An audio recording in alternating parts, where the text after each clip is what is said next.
Зараз по одному будемо відключати. Не рискуйте навіть. А ви не перші, ви другий будете. Ну що, мовчимо. Окей? Мовчимо.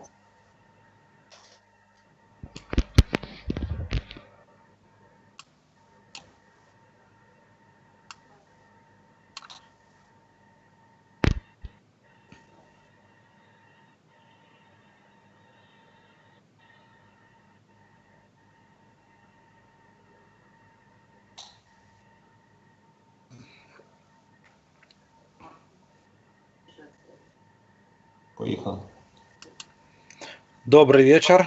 Усім добрий вечір. Сьогодні у нас чергові посиденьки. Трошки ми перенесли час на 1 годину, то по приватним справам.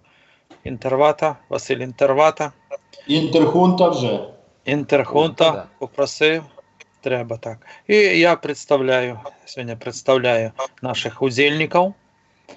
Василь Інтерхунта, Інтервата, Супервата, Суперхунта. Василь наша Україна, Русь, так само вдвоє з Києва. Доброго вечора. Шерикот, Орша, Білорусь. І Ларс Северин, так само Білорусь. У нас він перший раз на посиденьках, але він наш чоловік. І я думаю, він усім сподобався уже по моїх роликах. І тема сьогодні у нас, ну як, білорусько-українські відносини. Зараз вони таким трошки навіть обвостреним становищем. Є там кое-що. Ми їх зачепимо. І Василь Інтервата сьогодні самий головний у нас командир. І розвивайте тему. Василь Інтерват. Я вас слухаю. Ну, бачите, Сайгон всього інтервата, він не знає, що вже 3 дня ми не інтерват, а ми вже інтерхунта. Все одно, ще поки другий раз буде. Всім добрий вечір, вітаю всіх на каналах наших українських, білоруських блогерів. Окреме вітання на кожний канал, зайдіть, поставте вподобайку, бо трансляції, по-моєму, йдуть на всіх каналах, так? 4, по крайній мірі. Так, у мене йде. Хто їх має? Так, друзі, дійсно, да, сьогодні на годинку змістили, і, можливо, ми літній період перейдемо в такий більш пізній формат, бо жнива йдуть. Треба більше часу на вулиці. Антон Іванович розкаже, чим він займався останній тиждень. Світлої доби не вистачає чоловікові, тому тут ще посиденьки. Ладно, жарти жартами. Вітаємо наших сябрів білорусів з минулим вчорашнім Днем Незалежності. Бажаємо вашій країні починати здобувати, закріпляти ту справжню незалежність, яку ви заслуговуєте і яка, звісно, буде відчуватися. І ви будете горді тим, що ваша країна має незалежність, і ця незалежність, от її можна якимось чином пощупати. Зараз кожному дамо слово. Звичайно, ми працюємо в форматі посиденьок, теми произвольні. Є у нас телефонна лінія, якщо хтось забажає позвонити і задати питання, чи висловити свою думку по тому чи іншому питанню. І плануємо бути в ефірі десь біля 1,5 години, плюс-мінус 3 часа. Не зайшла шутка, звісно. Зайшла. Можна. Хай буде 3 часа, хай буде. Передаю слово Василю, наша Україна Русь. Василю, вітаю вас в такому поважному товаристві. Бачу, вас похолодало, ви як Фархат в Норвегії. Це точно. Друзі, доброго вечора.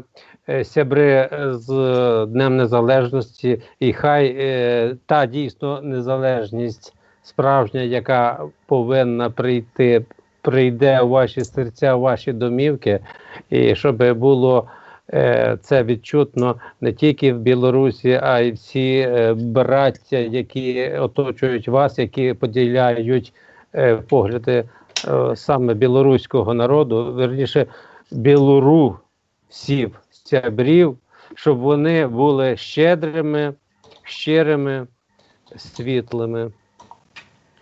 Дякую. Таке легке вступне тепле слово. Ви знаєте, як я з повагою завжди ставився і ставлюся до вас. І так буде завжди, тому що українці білорусам ніколи не робили злого, так само і білоруси українцям.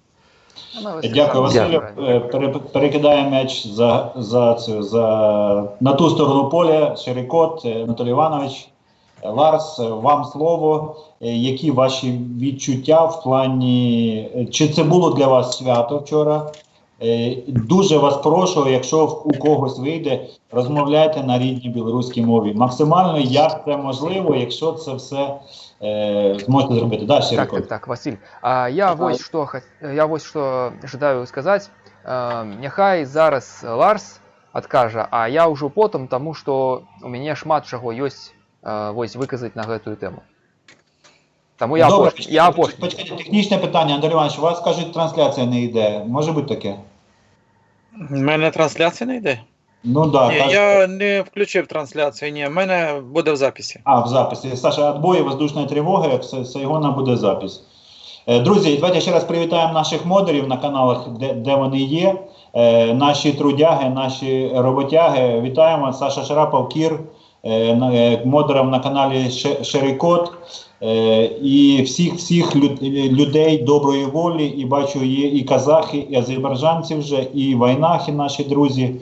Друзі, всім вітаю і слава всім вільним народам. Далас, як для вас, я знаю, ви там новоспечений білорус, чи як вас там правильно назвати, новоиспеченный? Я бы полностью рассказал, что к чему. Ну, во-первых, я извинюсь за то, что я не размовляю. К сожалению, я пока вельми дрэнно размовляю. Буду на российской излагать. Ну, белорус, я как бы условный, у меня пока что российский паспорт, к сожалению. Я переехал в Беларусь, так болею за Беларусь и стараюсь здесь, так сказать, выполнять свой гражданский долг. Как, то есть вы уже исполняете гражданский долг как участник союзного государства? Нет, сторонника мира.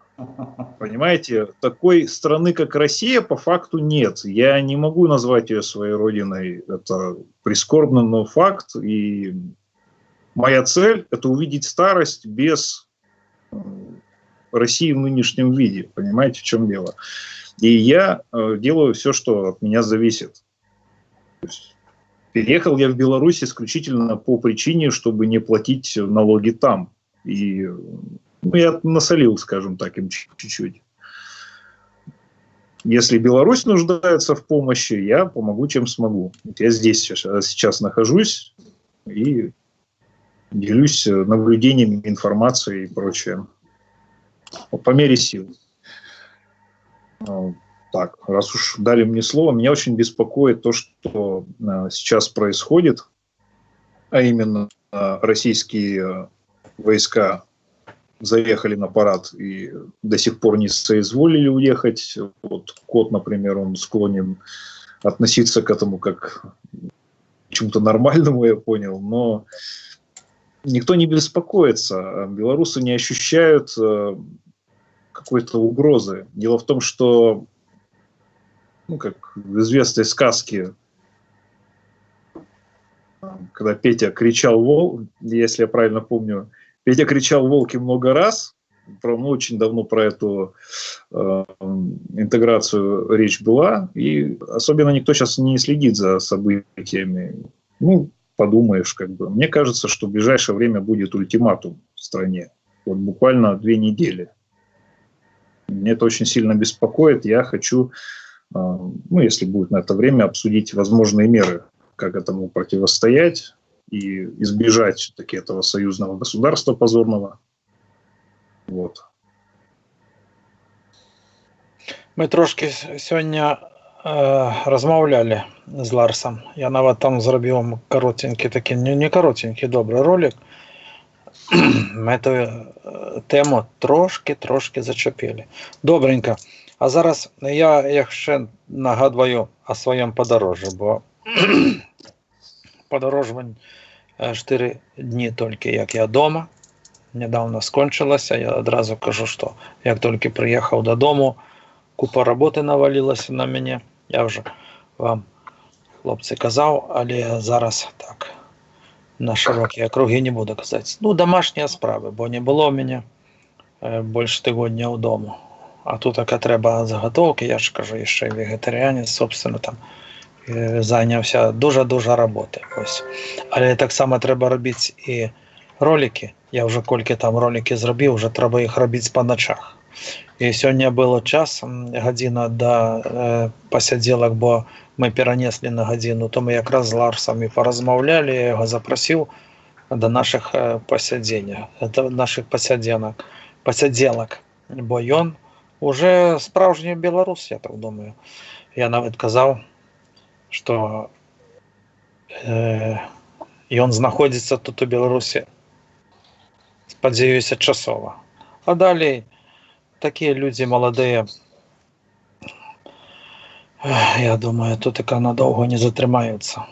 Відомо по яким причинам. Бо навіть свої білоруси хочуть відсюди втечі, бо не бачать будучині в нашому панстві, в нашій Білорусі. Це вельми шкода. Але такі є ще як Шерий Кот, такі упарті білоруси. І кілька там, може, тисяч на всю Білорусь таких упартих білорусів назбирається, але то не мільйони, навіть не 100 тисяч. Тому у нас зараз у Білорусі така справа, що це російська погроза, це інтеграція, як там поглинання навіть Білорусі з Росією. Все можливо. Народ попросту спить. Він нічого не хоче, аби була чарка, я казав, і шкварка. І ось там батька, я вже над тим так само казав, ой, нехай буде. Ну, купив, я вже сьогодні так само розмовляв, за $1,5 мільйона Майбаха. Ну, нехай буде, він же батька. Ну, купив там за 25 мільйонів вертольота. Ну, нехай буде, розумієте? От так і живуть. Нехай буде, на все. Ну, хай нам горш буде, аби батька тут таке право. Бо не бачать ніякої будучини нас у Білорусі, без батька, без царів, без путіних різних, без інтеграції, без нічого. І не дай Боже, сюди тільки прийде Захід, або яка Америка, то що як так може бути? Ні, не треба нам нічого, не треба вось, і українці наробили, а зараз у нищеті живуть, і розбиті у них дороги, ніц нема, а то, що у них там воля, яка у них там воля? Воля чого, мол, від Заходу, Захід їх прийде там і зробить їх так само рабами, а ось там у Росії, це наші брати. Отак мислять зараз полова, а то й може 2/3 білорусів. Але та тенденція, я бачу, потрошки рухається у бок, бо холодильник той пустеє, люди без роботи і потрошки починають до голови їх щось доходити. Я хотів би ту справу, ту тему, як більш такий компетентний наш білорус, молодий, крепкий, іменно Шерий Кот. Продовжив. Запрошується. Ось тут я почну з того, що учора я читав, як українці там поздравляли білорусів з Днем Незалежності. Ну, я так на гэта паглядзеў і думаю, што я гэты дзень 3 ліпеня не лічу Днём Незалежнасці, і зараз я скажу чаму. В першую чаргу гэта дзень, што гэта за дзень? Гэта дзень вызвалення Менска ад нямецкіх захопнікаў у 1944 годзе. І яшчэ гэта вось дата звязана з тым, што ў 1660 годзе, наколькі я памятаю, таксама Менск вызвалілі войскі ВКЛ Рэчы Паспалітай ад маскалёў. Таму гэта сапраўдны дзень вызвалення Менска. Але толькі Менска і не Беларусі ўвогуле, таму што усходняя Беларусь, яна была вызвалена раней, а заходняя пазней. Таму гэты вось дзень 3 ліпеня ён не аб'ядноўвае беларусаў, а я лічу, што дзень незалежнасці ён должен аб'ядноўваць усіх жыхароў, што вось гэта штосьці такое, што аб'ядноўвае нас усіх. Вось, у нас ёсць іншыя даты. Нават там 25 сакавіка. Гэта дзень волі, так званы. Так, гэта дзень, калі была абвешчана трэцяя уставная грамота. Ну, БНР, звязаны з БНР. У нас ёсць яшчэ 8 верасня. Гэта дзень, калі была здабыта перамога на Аршанскай бітве. Таксама над маскоўскімі войскамі. У нас ёсць, што у нас яшчэ ёсць? У нас ёсць 20, так, зараз гляну, вось. У нас ёсць 27 ліпеня 90-го года. Гэта правазглашэнне суверэнітэту. Калі мы былі яшчэ ў складзе СССР, але ўжо суверэнітэт быў правазглашон. Так, у нас ёсць 25 жніўня 91-го года. Гэта ўжо дата незалежнасці, ну, там ці ратыфікацыі дагавора якогасьці аб выхадзе з СССР, ну, калі ўжо Беларусь стала рэспублікай. У нас яшчэ ёсць што? Ёсць 19 верасня. Гэта, мабыць, калі краіна атрымала назву Рэспубліка Беларусь. Ужо вось гэтую, тую, якая зараз ёсць. Ну, таму вы бачыце, што ў нас ёсць шмат якіх дат, якія больш выдатна падыходзяць, чым 3 ліпеня. Але Лукашенко абраў вось гэты дзень. І што адбываецца тут? У чым вось гэтая незалежнасць, на яго погляд, праяўляецца? Ён робіць парады вайсковыя, так? Гэта, ну, вялізныя грошы. Сюды прыходзяць і войскі, там і кітайскія былі у прошлым годзе, ці калі там яны былі. Ці гэта было на 9 траўня, я ўжо не памятаю. Але вось такое, што расійскія войскі бываюць. Зараз вось іхныя лётаюць тут самалёты, і іхная тэхніка прыехала. Ну, ёсць у Фейсбуке, там можна пабачыць шмат фота, дзе прыязджаюць гэтыя цягнікі, там з тэхнікай, з вайскоўцамі. І вось як кажа Ларсен, што яны засталіся в нашай краіне, сёння ўжо 4-го, але яны яшчэ не выйшлі. Але я вось до пачатку стрыма кажу Ларсену, што ну ты не спяшайся, што ну адзін дзень толькі прайшоў. Трэба пачакаць. Вось калі пройдзе ўжо там больш, чым там ну некалькі дзён, там тыдзень які, тады можна будзе ўжо казаць, што яны тут засталіся на шмат часу. А так, ну, адзін дзень, ну што гэта такое? Дык вось, што да незалежнасці, мы яе страчваем, што тут яшчэ можна сказаць? На жаль. І, як казаў Анатолій, для большасці насельніцтва наша незалежнасць не вельмі і шмат каштуе. На жаль.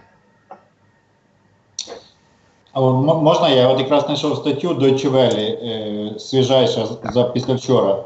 И тут пишет: 3 июля, как День независимости, прижился в массовом сознании белорусов. Но эксперты считают, что есть еще сразу 5 дат, которые подошли бы для празднования этого дня. В 1992-1996 годах День независимости Беларуси официально отмечался 27 июля. По дате принятия декларации о государственном суверенитете 90-го года. Но через 2 года после победы на президентских выборах в 96 году Лукашенко инициировал референдум, по результатам которого праздник был перенесен на 3 июля, дату освобождения Минска от фашистских захватчиков в ходе операции «Багратион» в 1944 году. На том же референдуме Лукашенко также значительно расширил свои полномочия и разогнал старый парламент, заменив его подконтрольным национальным собранием. Ну так. Да, вот. Ну, я там по всем остальным датам не буду пробегаться, ты уже все сказал. Нет, я думал, думал, что этот праздник больше для вас, чем он есть на сегодняшний день. Не, гэта такое свято, навязанное Лукашенком. Ну, я кажу, что да, гэта свято вызвалення Менска толькі. І ад маскалёў у 1660 годзе, і ад немцаў у 44 годзе. Ну, А що дати співпадають, Діма? Я перепрошую. Забыл день, вот у нас после развала Союза, вот, например, а у вас же как произошло это?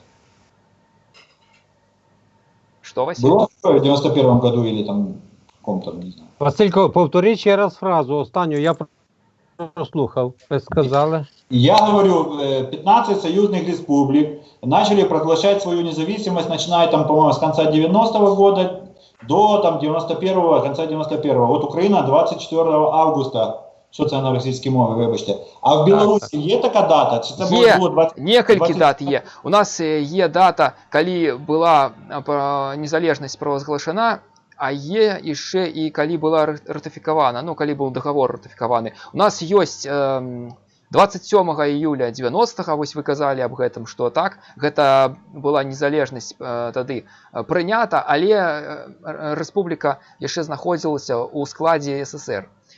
Потым было 25 жнівня, ну 25 августа 91 года. Гэта ўжо дата незалежнасці. Так? Вот этих 5 дней, серый кот, я секундочку, выходные на какие, вот потенциальных 5 дат, выходные на какие есть дни государства? Українською мовою розмовляйте. Вибачте. Перла на російською. Я хотів на білоруській. Не треба нам. Коли ви мене розумієте, коли вихідні дні в ці дати маєте? 3-го і все. Тобто вчорашній день був вихідний день, да. А астатнія яны нічога не значаць. Калі гэта не дзень незалежнасці, то ўсё гэта нічога не значыць. Гэта такія даты, якія калісьці там былі і ўсё. У нас увогуле мала таких вось святочных дней. У нас ніяк у Расіі там по 2 тыдня там ці колькі там яны святкуюць. У нас такога няма. Не, ну яны там святкуюць толькі Новы рок. Новый рок, а гэтые Победобесие там, майские Победобесие тоже не 2 тыдні святкуюць. Не, ну менш, ну таксама. У нас такога няма, што калі выпадае свята там на нядзелю, то наступны дзень будзе таксама там выходным. Не, у нас калі выпало на нядзелю, ну на воскресенье, то есть, да, русским языком, то все. Извини, дружище, ты праздник потерял следующего года. Не повезло. Да, не повезло. Добре, давайте якусь тематику змінимо. Дозвольте я невеличку вставку щодо. Значить, в 90-му році, 16 липня, ми проголосили декларацію про державний суверенітет. Тобто, за рік до того, коли оголосили. Тобто, перша робиться декларація. Так от у нас декларація така була 16 липня.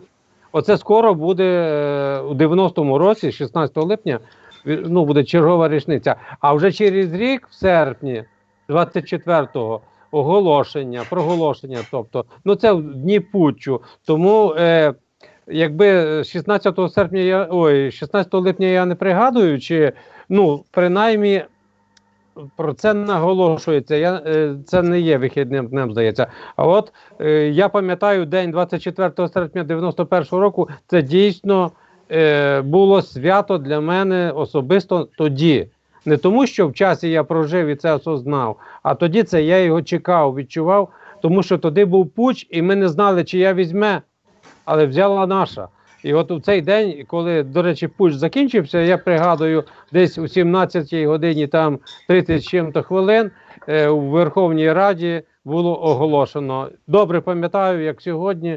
Тому от для нас це є знаменна дата, і вона незмінна. І дай Боже, щоб вона залишилася на сотні років наперед, такою, якою вона є на сьогодні. Да, дякую. Василь, це добре.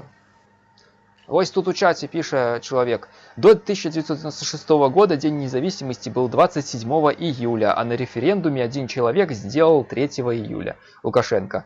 Да, это так. Ранее было 27 липня. Добре, є ще про той парад. Трошки порозмовляємо. Да, фейерверк. Салют, який там взорвался. Кажуть, что закупили бракованные российские салюты, гэтые, так? И там ті 3 з 6, там ті, колькі там, ті 3 з 9 взорвались. И там ті 1 загинул человек, ті колькі, там и несколько пораненых. Ну. Як 8 да. человек пострадало вроде, и одна женщина погибла.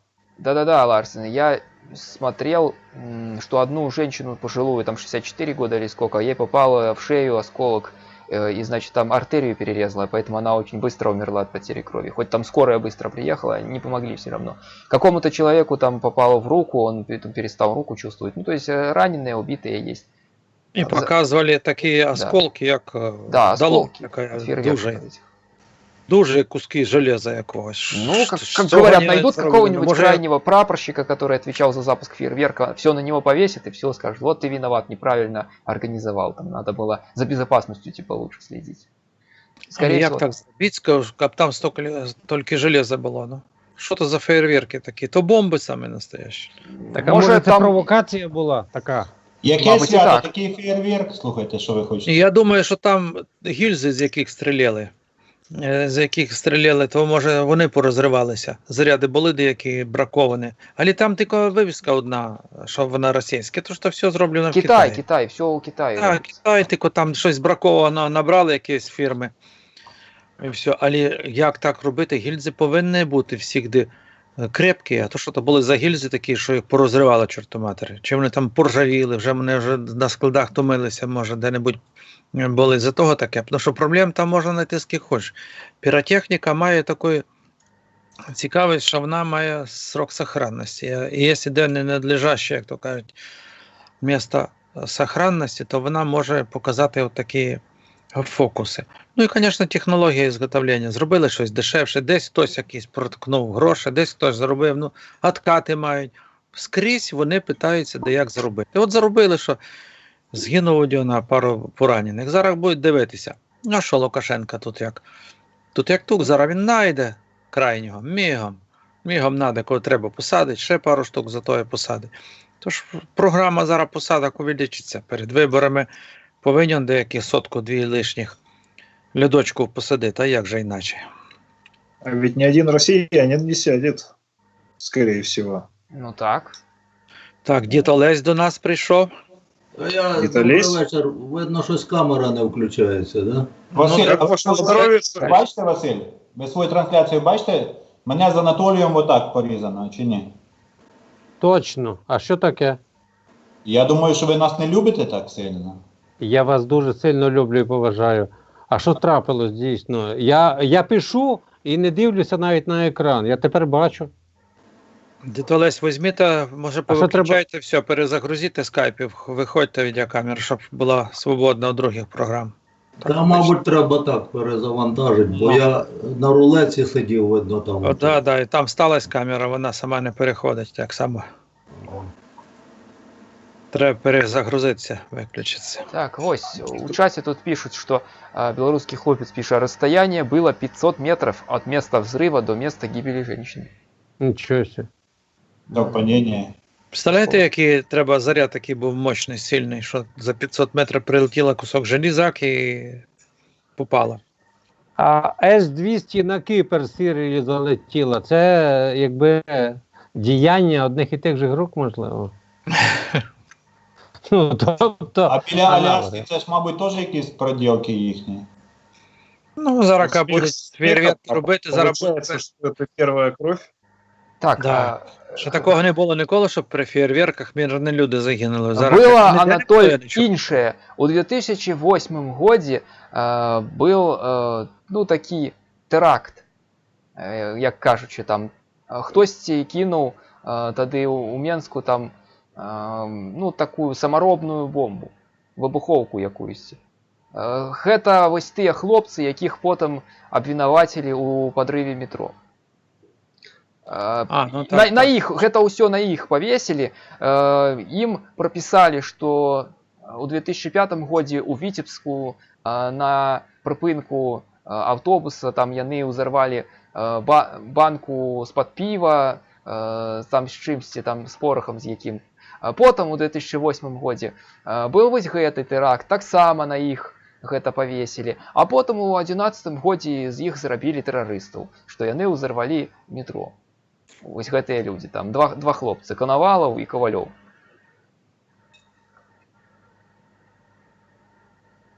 Да. Ну, кажуць, што гэта правакацыя КДБ, што яны гэта толькі так, гэта пешкі, прыкрыцце. А так, ну, тады быў крызіс эканамічны, Лукашенко трэба было іскаць нейкі выйсце, нейкае іскаць, кансалідаваць нацыю, там такое. І ён знайшоў вось вінаватых, што там тэракт якісьці там зрабілі, чтоб не так бачна было, што эканоміка наша падае, так? Да, и взяли быстренько их казнили. Да, их быстро казнили, там, при тым, что кажуць, что там и яны не могли так хутка дайсці з метро до дома, и что там и сумка то была, то потом яе ўжо няма на розных кадрах, и логотипы там на майке то так, то так. Ну, там шмат чаго такога ёсць, што гэта справа цёмная. Брейвик вон, 80 душ. И все, и сидит себе в норвежской тюрьме. Да. Вітаємо. Дідо Лесь, вітаємо. Добрий вечір, добрий вечір. Зараз я. Ви балакайте, я зараз настрою хвилиночку. Василю, хай у вас так буде, там якийсь збой пішов в захваті екрану, тому чорт з ним вже. Так, я пробував. Так що це. Дозвольте тоді друзі, пробачте, що в мене щось не згара з трансляцією, так що це. Вже як є, ви нас чуєте, і хай буде добре всім нам. Я перепрошую, що я таким моментом саме вклинився. Ще раз всім вітання. І вам, Олександру Євгенійовичу, моє шанування особливо. Зараз, хвилиночку. Так, а можна питання з чату нашого блогера Сашка Чорного хочу задати. Так, що він пише? Тільки в злуці з Білорусі у нас може бути єдиний фронт для боротьби з РФ. Що треба робити, щоб об'єднати в союз Білорусь та Україну разом з Прибалтами? Это тяжкие питання. Да, это тяжкое питання, гэта палітычнае пытанне. Трэба, чтобы, ну, па-першае, у Беларусі было іншыя былі кіраўнікі. Каб не Лукашенко был, які подписал союзные домовы, які жадае там интегрироваться с Россией. Ну, так... ведь есть предложение на самом деле. Какое? Ну, я обдумывал, что, собственно, нужно делать в течение этих 2 недель, чтобы, не дай бог, не произошло того, чего мы все не хотим.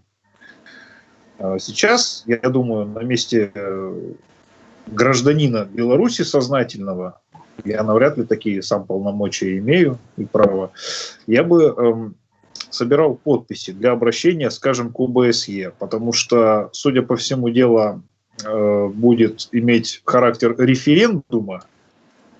То есть, что вы знаете, пришли понаблюдать, узнать, сколько нужно подписей, собрать подписи, пускай понаблюдают.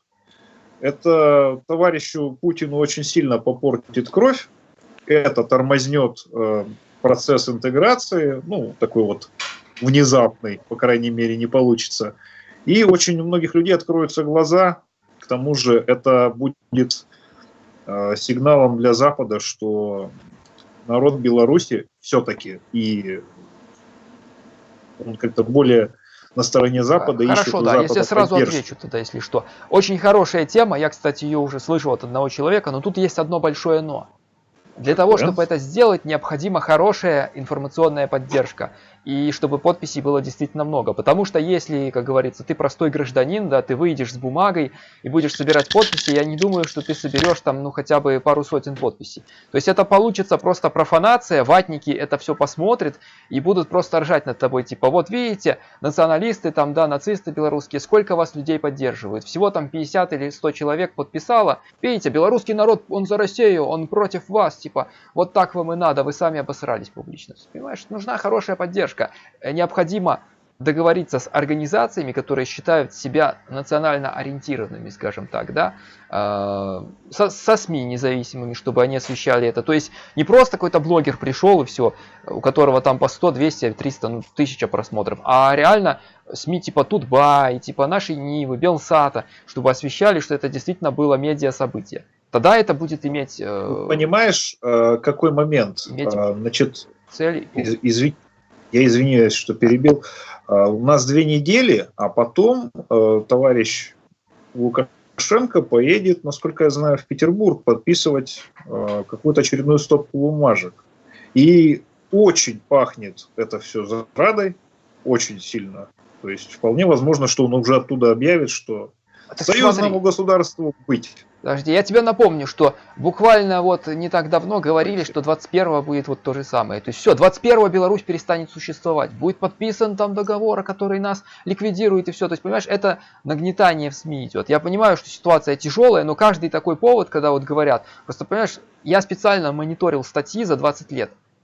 Каждые несколько месяцев вот это все постоянно говорят. Все, объединение уже идет, единая валюта, там все, у нас уже нас оккупировали. В 17 году вон все выли, что когда учения были Запад-17, все, российская армия вошла, она не выйдет. Ну и что, ну это же просто смех. А ватники смотрят и просто смеются. Типа вот, над каждым поводом там типа вот, уже тут, постоянно нагнетают, да и не ватники тоже. Просто я к этому за многие годы уже отношусь скептически. Это плохо, да, совершенно верно. Дорогі білоруси, хочу ще вас теж трошки розчарувати і приземлити, що в Європі ні ви, ні ми нахрен там не нужны. Да, щоб за нас стоять. Ви подивіться, як вони опрокинули нас в пар'є. Тому все тільки в наших з вами руках. Ні Європа, ні Китай, ні Америка, ніхто за нас це робити не буде. І саме головне, що в вашій боротьбі керівництво нашої держави зараз теж, був би, можливо, Порошенко міг би якось з цим ділом, умовно кажучи, плече підставити. Зараз наша влада отака розшатана, ми в виборах, у нас повністю поміняється вертикаль влади і горизонталь. Тому, друзі, ніяка Європа, подивіться, вони зараз за копійку продадуть рідну маму по великому рахунку. Тому не ідеалізуйте Європу. Ну, насчет моего предложения, это как минимум, если даже это не сработает, как должно сработать, кажется, это будет сигнал для российских войск, для Лукашенко, и как бы послужит все это катализатором. Все станет на свои места очень быстро. А это должно случиться. Мне кажется, это неизбежно столкновение. Тут я тебе могу сказать вот что. Интеграция действительно идет, но это вопрос не дней, не месяцев. То есть вот тогда было подписание в июне, и премьер сказал... Стало российским за неделю. Крым стал, да, но сколько до этого подготовка шла? Ну, вот оно все Тем более, я понимаю, в чем дело. Второй Крым уже Россия не потянет, потому что тот же самый ход 2 раза не сработает. С Белоруссией они пытаются мирно, скажем так, ее присоединить. Потому что уже как и в сраке не хватит. И они сейчас давят на то, что Лукашенко не сможет без их денег там обойтись и такое все. Но видишь, интеграция затягивается, к счастью. Будет осенью еще перепись. То есть, понимаешь, это вопрос, я думаю, 4 лет. Ну, то есть в течение вот этого срока Путина, как вот он избрался, вот в течение этого срока что-то, скорее всего, будет. Но это не дней, не месяцев. Это, я думаю, будет долго. Лукашенко против объединения. Другое дело, что он загнал страну в такой тупик, что ему и без российских денег трудно обойтись. Короче, да, все правильно, ты говоришь по делу, просто я бы не стал так вот до дней и часов все это сводить. Понимаешь, если это не сводить до дней часов и не готовить Это меры, готовить надо в любом конечно, случае. вплоть до того, что должен человек быть, который будет за этим бдить. Что они там делают, пока они стоят. Вплоть до этого. Потому что если это случится, то это случится неожиданно. Смотри, пишут Это ведь- вот, что нет никакой интеграции, Лукашенко сам уничтожает все пророссийское, идет зачистка силовиков. Ну, я бы с этим поспорил, но да, он действительно людей, которые прямо вот ненадежные, он начинает вычищать. То есть, с одной стороны, он против, но с другой стороны, он так завяз в этом, как муха в говне. И он уже не может просто взять и сказать Путину: извини, дружище, все, интеграции не будет. Короче, ты забудь, что там сотни миллиардов вкидывал, все, давай, разойдемся. Беларусь У меня на это эту тему свободная тоже страна. мысль есть. Мне кажется, что он отчасти даже ведет себя так, чтобы спровоцировать народные волнения. И, ему это выгодно, понимаешь, если народ поднимется, то он может тогда сказать: так это ж не я, народ белорусский не хочет. Ну кто я такой, я же всего лишь белорусский президент. Дело Народ не в этом. Если народ подымется, он его выгонит к чертовой матери в Ростов. И в таком случае он выживет. Но то, что ему сейчас дадут гарантии, что он останется в Ростов жив, он не поедет, его туда никто не я примет. условный Ростов говорю. У него нет, просто у него есть только либо он хозяин Беларуси, либо он вообще никто. Ему конец и на Западе, и в России. В отличие от Януковича, Янукович был просто дебил. Он просто сидел на месте, скажем так, Украину уничтожал и просто такой временщик. А потом, когда его скинули, он уехал и все. Он ничего не знает, он тупой как пробка, Янукович. От него толку никакого. А Лукашенко это такой зверь, то есть он замешан в разных преступлениях серьезных. Он там и с трафиком всяким с его связаны, говорят, семья. Ну, такие, скажем, разговоры идут. Поэтому он посерьезнее. У него есть электорат. Его живым не отпустят просто так. Тем не менее, у него есть электорат. А убивать, ну зачем это надо? Это же опять вот эти вот цирк начнется. Вот к нам легитимный президент Беларуси сбежал. Представляете? А мы его спасли, мы его приютили. Там вариантов куча может быть. Но суть в Так том, он сам что туда если не поедет. Он в Питер поехал, поедет, точнее, через 2 недели. Ну не жить Чё же он он? туда поедет. Ну, Он поедет на переговоры. переговоры. Мне кажется, что он как раз таки уже сдается Нет, так а окончательно. ты почитай статьи, я говорю, за последние 20 лет по поводу интеграции в сети, которые есть. За 99-й год, 2000-й, 2001, что говорили, что было. Ты следил подробно за этой ситуацией? То есть как у нас в 2001 году, кстати, Я, уже... конечно, не следил. Ну вот видишь, не 2000 следил. С 2001 2001 года году- нам говорили, у нас будет единая валюта, уже 100%. Точно будет. Нет, я отыскивал эти статьи, но ты понимаешь, реальные действия были уже в 2014 году, не по отношению к Не, Беларуси. реальные действия в 99-м Еще были, в когда 8-м подписали году. договор. Еще я не про интеграцию говорю, а про то, что кто-то пожалел о том, что договорился с Россией о чем. Нет, так он на самом деле он в 2001 году пожалел, что договорился. Когда стало понятно, что Путин это надолго. Ведь для чего, ты же понимаешь, для чего была интеграция? Лукашенко подписал интеграцию не для того, чтобы войти в состав России, а для того, чтобы ее возглавить. Он хотел стать президентом России, союзного государства вместе. Потому что тогда был Борька Ельцин. А как только президентом стал Путин, он подумал, что это может быть временщик. Ну кто такой Путин? Тогда никто не знал в 99-м году, кто такой Путин. Он думал, что Путин ненадолго, но к 2001 году он понял, что все. И тогда уже инициативу перехватил Путин. И Путин уже сказал, что а давайте-ка Беларусь войдет в состав России 6 отдельными областями. И вот после этого как бы все закончилось. Лукашенко стал тормозить процесс интеграции. А Путин, наоборот, стал его форсировать. Ну, на время он пока отложил, типа, ну, неважно, там, Россотрудничество, пусть всякие работают, там, деньги, гранты выделяют, разрушаются там школы белорусскомовные, пускай организации национальные разрушаются, да, пусть здесь русский мир навязывается, да. А вот после 2014 года как раз Лукашенко понял, что то, что произошло в Украине, то же самое может быть и здесь. И началось противодействие медленное. И тогда дело против Регнума впервые пророссийских журналистов посадили. Такого раньше не было. Ну, именно которая за русский мир топит. Потом он сказал, русского мира здесь не будет. Что такое за русский мир? Значит, есть и белорусский, там, и украинский мир, и всякие другие. Да. То есть все, он понял, что это херово. И начали преследовать всех, кстати, кто воюет. И на той стороне, и на той. То есть и ДНРовцев тоже меньше, но тем не менее. Поэтому Лукашенко, он после этого понял, к чему оно все ведет. И сейчас он пытается отстраниться. Другое дело, что не может. Он очень много денег набрал и подписал много договоров. Так что Нам спать, конечно, не стоит. Дело очень серьезное. А учитывает ли сейчас, думаешь, Лукашенко ситуацию, нынешнюю ситуацию, что именно складывается в России? Россия это валится на дном. Как бы там ни было, как бы они там не пыжились, не старались, а все равно валится, валится и валится. Если будет... Ну тут, смотри, опять же, такие рыпания странные со стороны Европы. То сейчас взяли опять в ОБСЕ. Я не понимаю, там ОБСЕ никто и никак ее даже звать. Лишь бы там бабло, говорится, отмывать каким-то способом. То есть кормиться, на халяву кормиться, она никакая, эта организация не представляет даже ее роль, например. Ну как буйно, как иначе разоралась вся Россия, как здорово, вот смотрите, опять Путин всех переиграл, потому что даже не обратили внимания на моряков украинских, которые сидят, понимаете, то есть молча Европа все проглотила, и опять все забывается. Потому что там такая же самая шушера, правильно Василий сказал, в Европе нахрен мы не нужны. Я уже не раз говорил. Так само Украина нахрен не нужна. Никаким про моряков ничего не учитывает, только собственные интересы. Где-то что-то там пролезло, какие-то бабки где-то просыпались.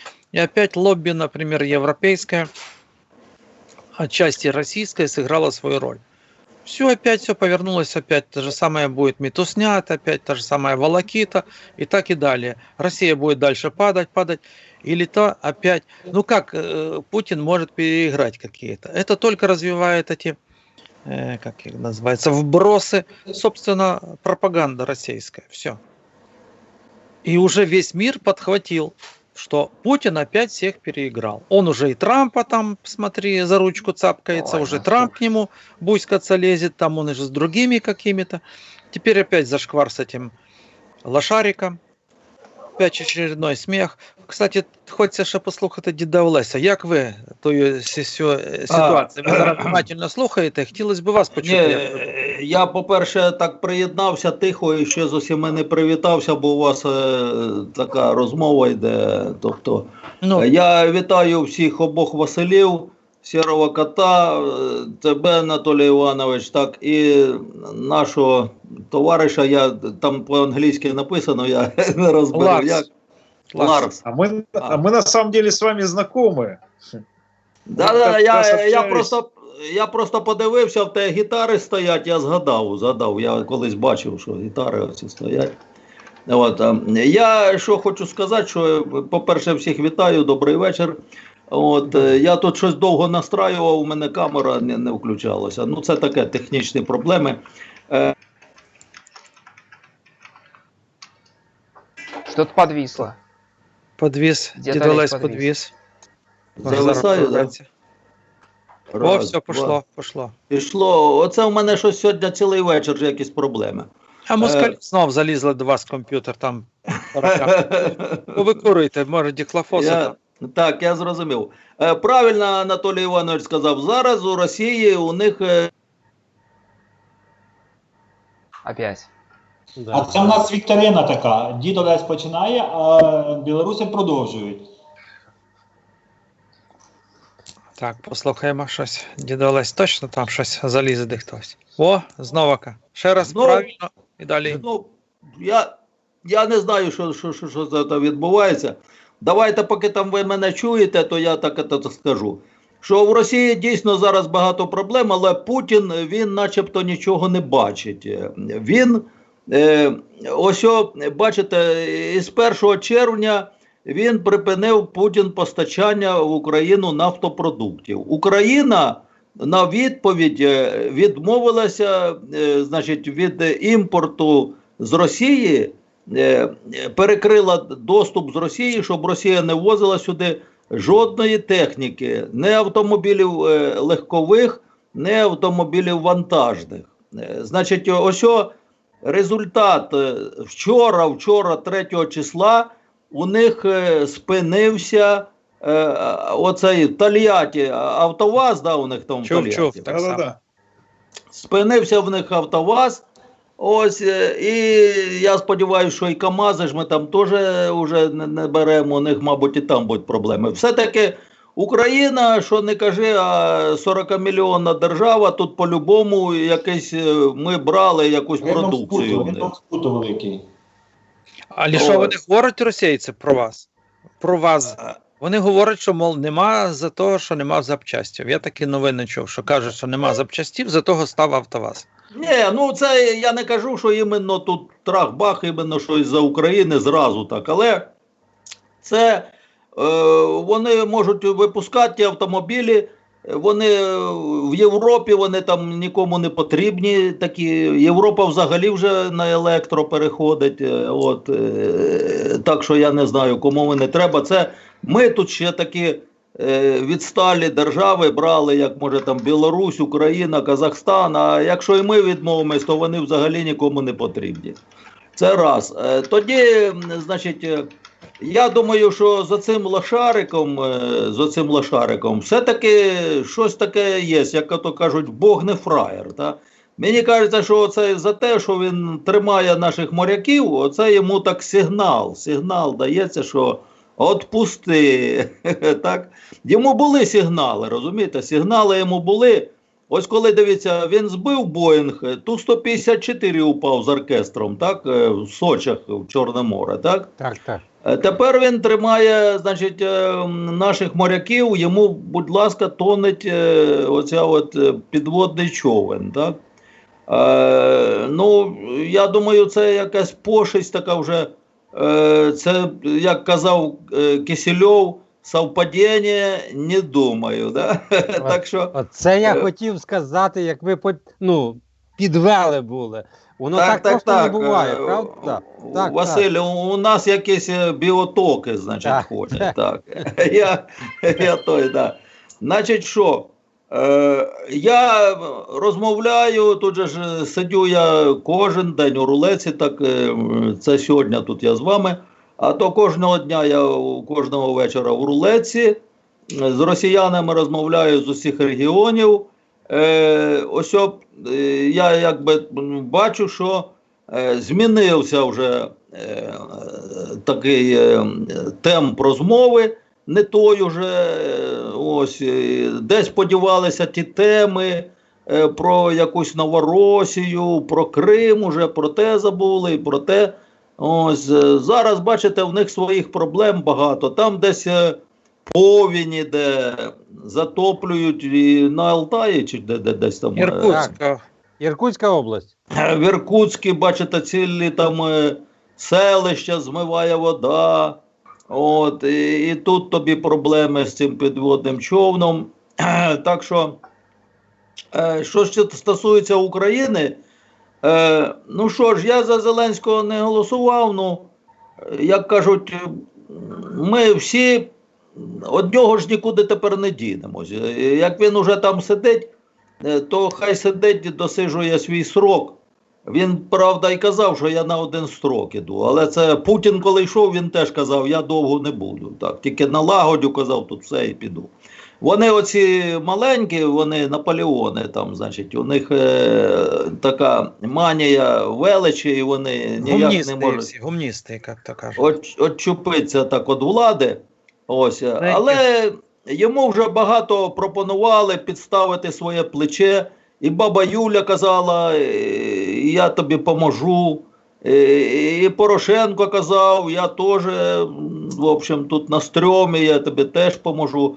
Ну що, я думаю, давайте йому всі поможемо, всім миром, як кажуть, Зеленському, візьмемо його так от і будемо вести, щоб він там, ну хай не попереду, ну як кажуть, і ззаду жінки, дітей десь іде, так, прикривається. Давайте йому всі поможемо, хай він прийде до нас на посиденьки, ми з ним поговоримо. Ну він демонструє, що він рветься туди до Заходу. Ось поїхав, вчора він там в Канаді був, зустрічався там і з Волкером, і там таке він запевнював все, що ми йдемо ж таки і до НАТО, і до ЄС. Ось, ну, в принципі, є такі люди, є. Я знаю таких людей, от вони одне кажуть, тебе встрів, каже одне, іншого встрів, каже інше. Або з вечора каже одне, рано проснувся, каже інше. От, так що, можливо, цей Зеленський, ну, тут Я гадаю, велика роль, що кого оберуть до парламенту у нас. От. Кого оберуть до парламенту, оце таким штибом, таким курсом і піде Україна. Тому зараз треба нам, патріотам, націоналістам, порохоботам, і всім якось об'єднуватися. І що? Щоб пропихати туди до парламенту наші сили. Наші сили, бо я не знаю, народ наче сказився, голосували за Зеленського. Ну, я думаю, півроку пройде, вони схаменуться таки, але щоб було тільки не пізно. Якщо мене чують ті, що з'єботи, що пора вже дивитися, бо вже скоро буде ось 100 днів там в кінці літа, так як Зеленський при владі, вже можна й питати, а де дороги, а чого ти не кончив війну, а де пенсії, а де то, а де сьо, так що можна вже буде питати. Але ж він хоче бігом оце проскочити, щоб заскочити у парламент, поки ще народ ще не зрозумів, що воно таке. Ну, у нас лохи, як ото на тому лошарику, що вони потонули, да? Там щось воно загорілося, а вони сказали, ми зараз тут будемо боротися з вогнем, і вони, в принципі, не згоріли, а вчаділи там. Це говорить про що? Це говорить про те, що в Росії немає сучасних значить, отих технологій, не технологій, а є такі бездимні зараз уже випускають, що воно не як горить, воно диму не дає, розумієте? А тут ось, як оцей упав Суперджет 100, там не скільки згоріло, як вони учаділи. І тут в цій підводному човні у них немає оцих матеріалів для обшивки, бо оці старі матеріали, пластик, він дуже чадний, коптить при горінні. Тому вони там і задихнулися. І зараз уже його там, до речі, Путіна і вивели на чисту воду. Він там, виявляється, оці ракети, гіпер, пупер, супер, підрахували там в Америці, скільки вони постачали. Це, по-моєму, там матеріали, значить, якісь там полімерні якісь, в общем, матеріали випускаються для оцієї. І вони порахували, це тільки в Японії наче випускається, і в Сполучених Штатах Америки. І скільки вони дали оцих композитних матеріалів Путіну, вони порахували, що він зможе зробити там небагато ракет, я не пам'ятаю, скільки сказали, бо в нього немає з чого їх робити. Це Сполучені Штати перекрили туди, значить, експорт, і Японія, і немає де Путіну брати це для виготовлення цих ракет. Тому зараз Путін сказав, що ми будемо розвивати свою цю промисловість, яка буде випускати. Ну, це ж може розтягтися на роки. Так що все, де він не візьметься, це все, значить, що якісь фейки, іде він, по-моєму, вже ва-банк Путін. Росія, я думаю, з ним так довго не протягне. І, можливо, Зеленському й повезе, що в зв'язку з тим, що Росія буде ослабівати, і не так вже буде відчуватися тиск. Але мені здається, що Путін буде, хай в Росії потонуть, там все потоп буде, ну у нього буде Україна на першому місці, і він буде по-любому тут доводити свої плани до кінця. Але ж що, треба триматися, і Білорусі треба триматися, і Україні треба триматися. І не зациклюватися білорусам на оцих договорах. Сірий кот каже, він там багато напозичав, він там багато напідписав договорів. Та срать на ті договори.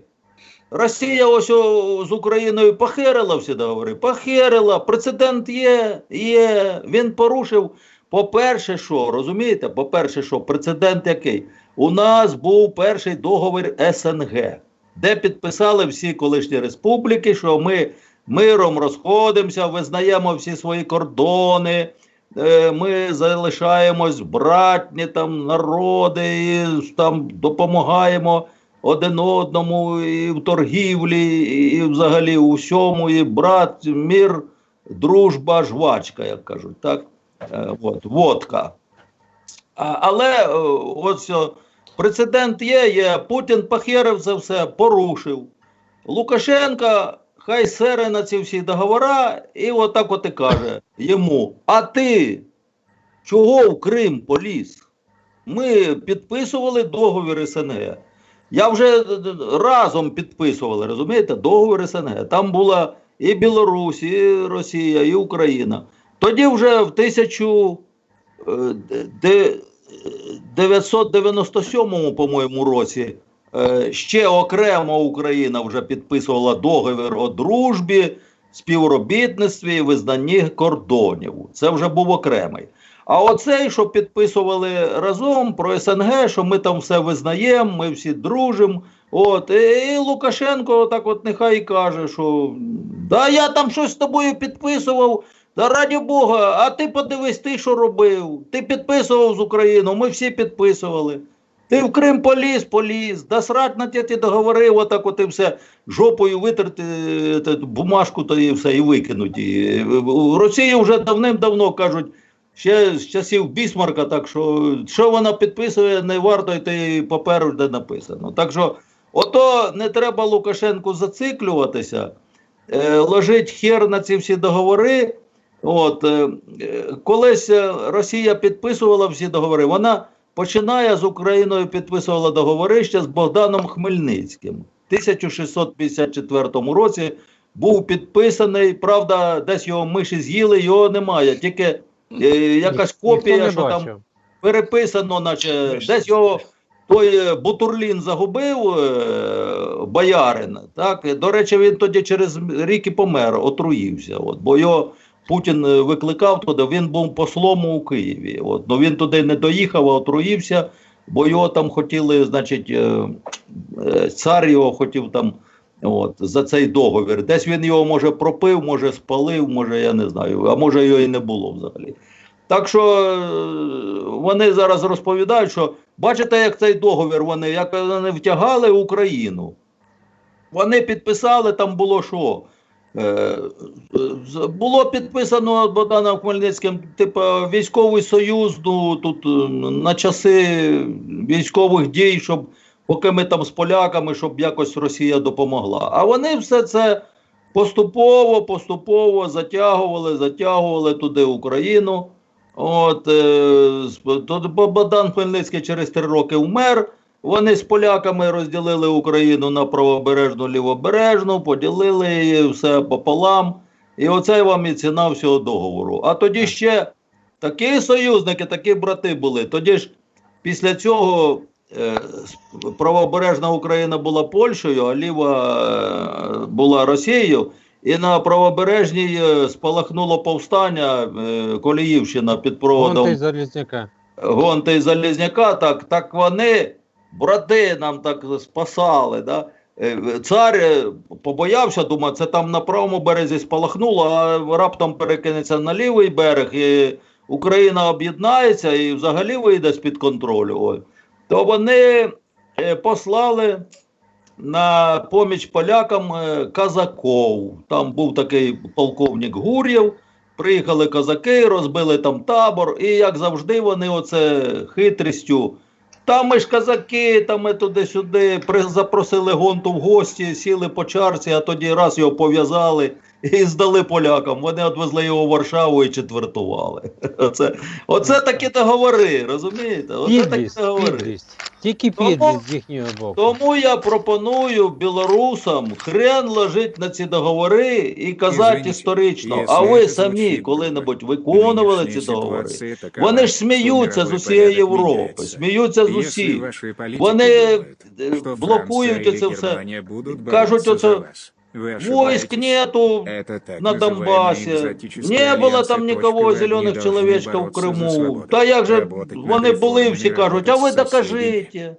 Хай цей порве оті договори і скаже, ви а ви докажіть. У мене нема тих бумажок, ви самі їх там состряпали, то взагалі я там ніхрена не підписував. Ото таке й буде.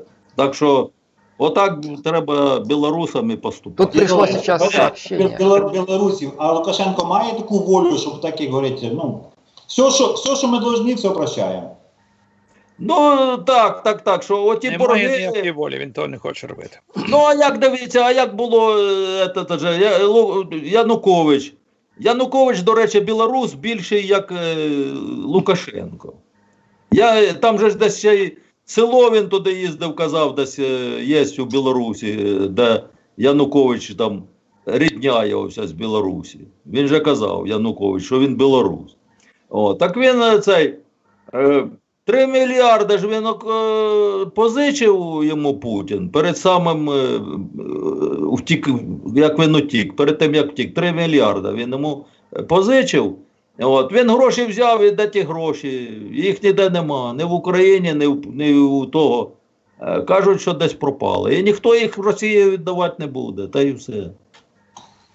Хотів додати, коли ви казали про Зеленського, ви сказали, що куди ми, ну...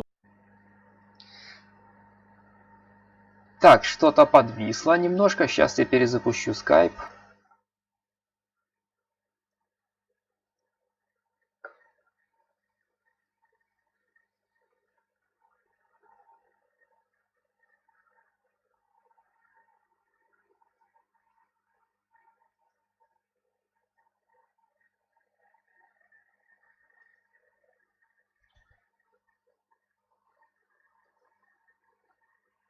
%3 на сьогоднішній день.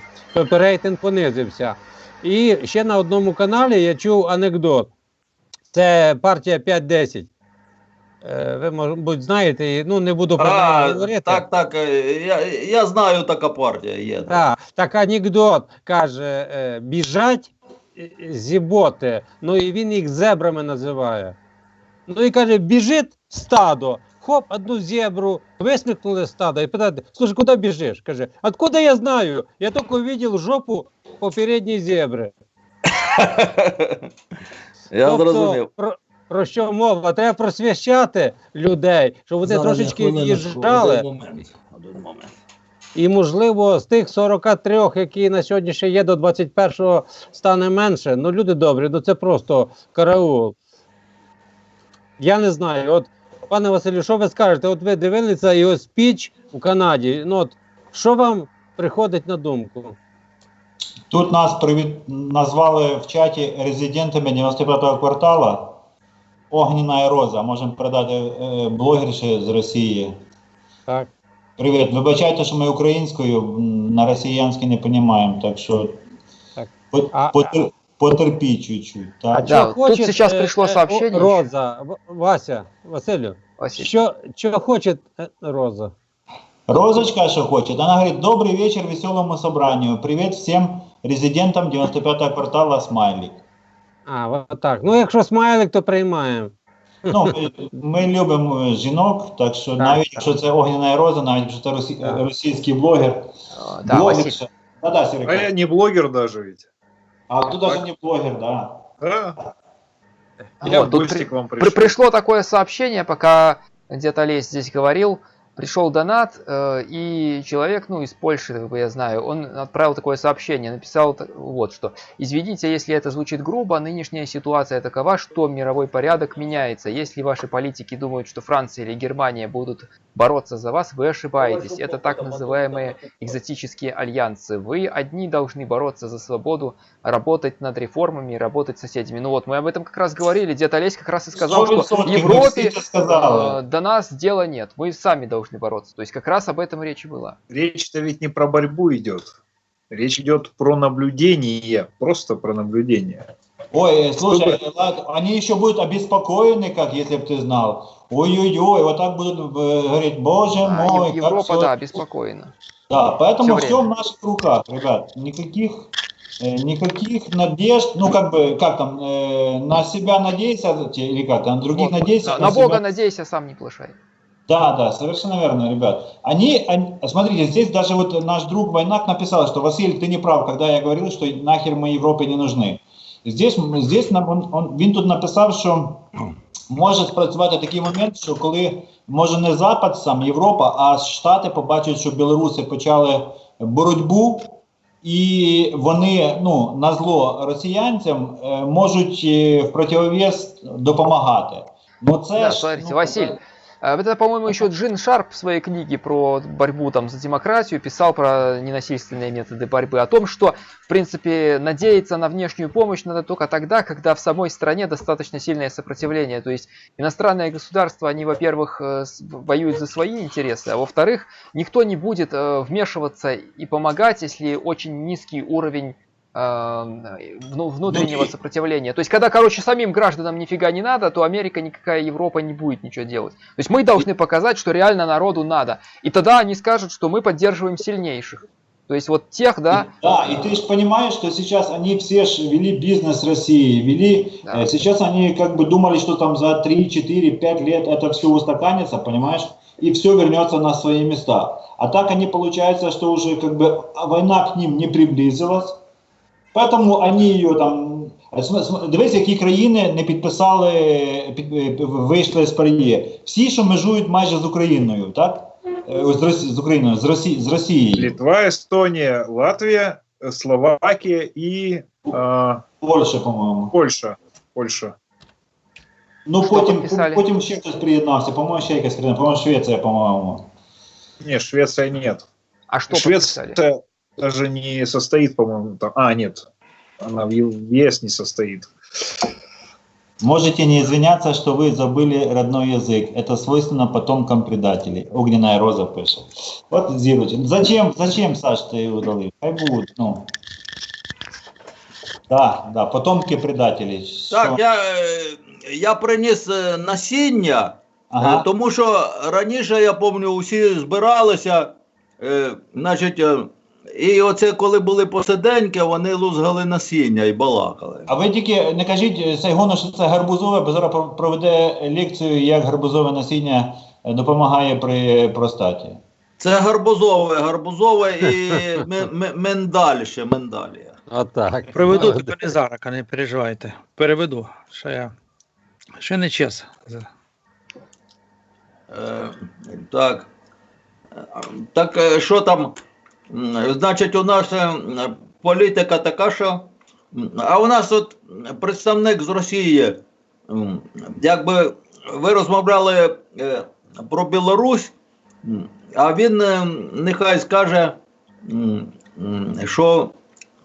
що там люди думають, ну,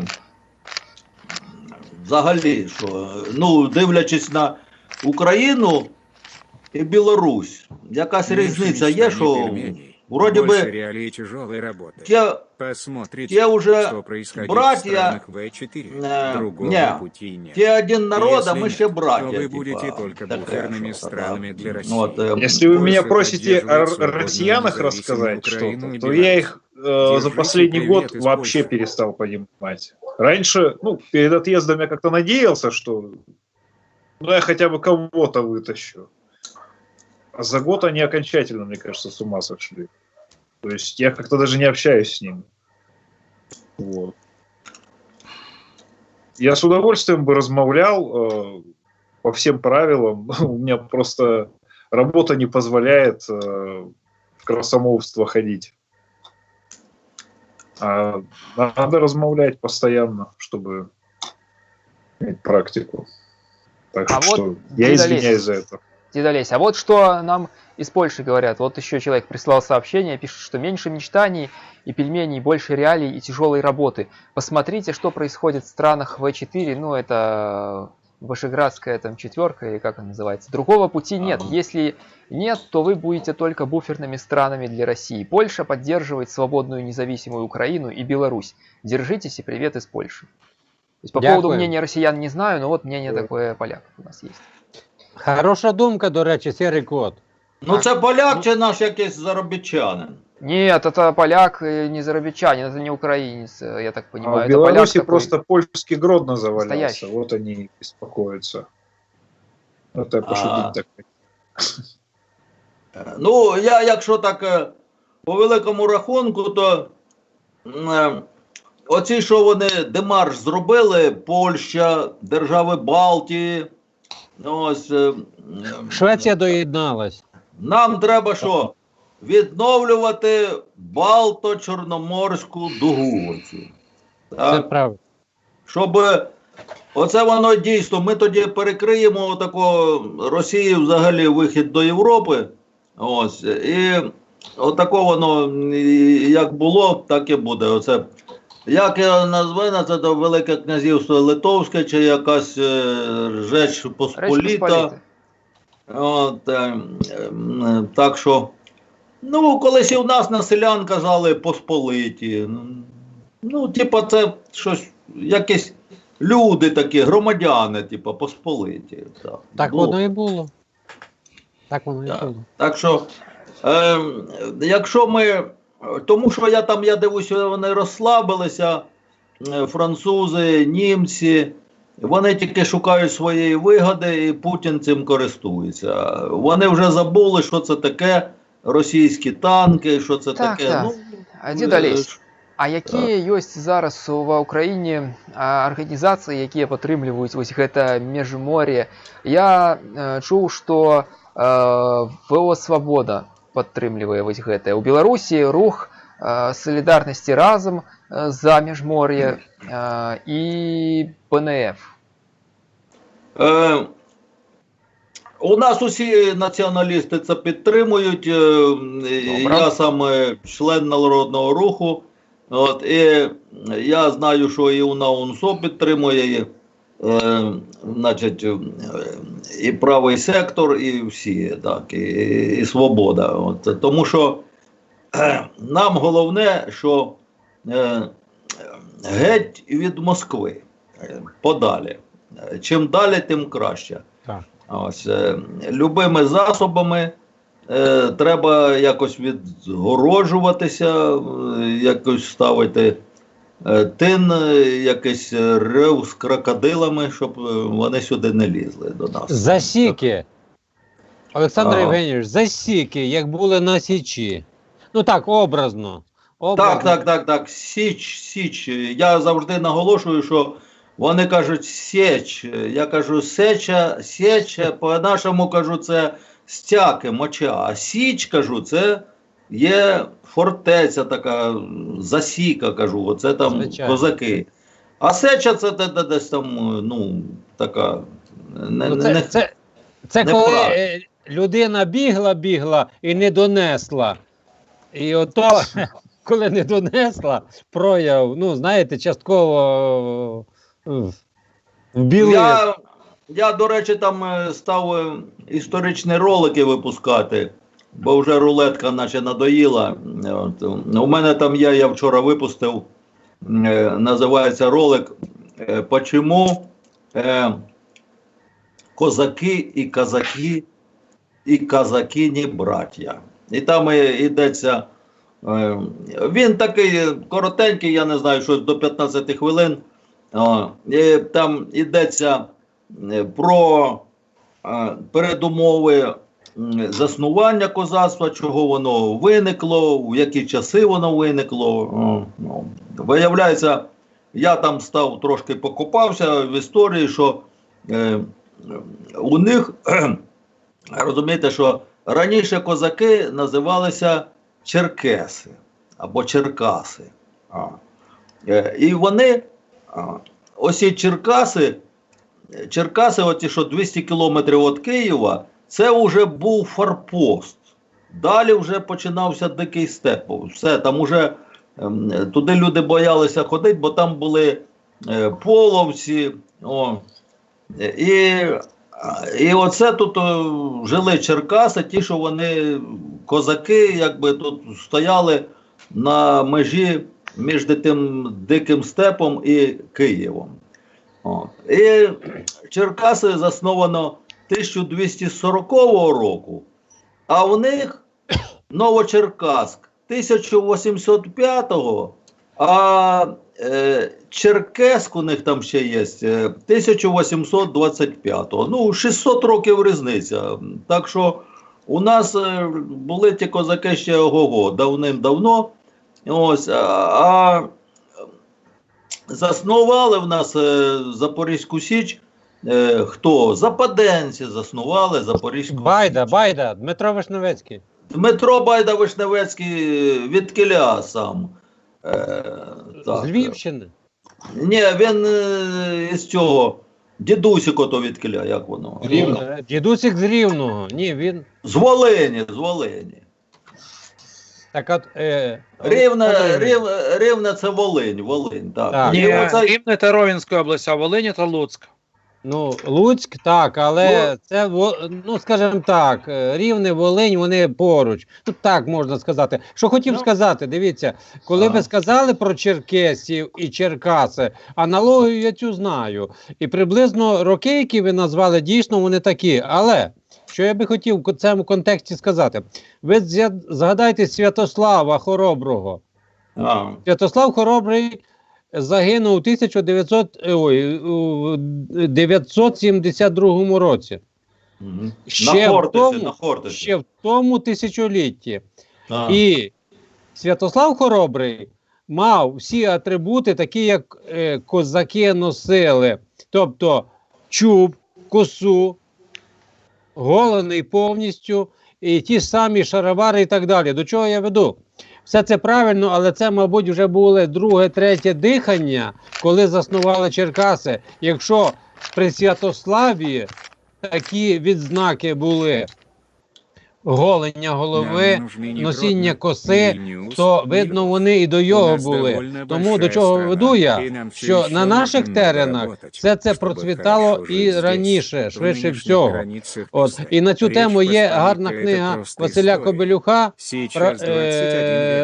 про Україна і санскрит, де це частково описується. Якщо комусь буде цікаво, можна звернути увагу.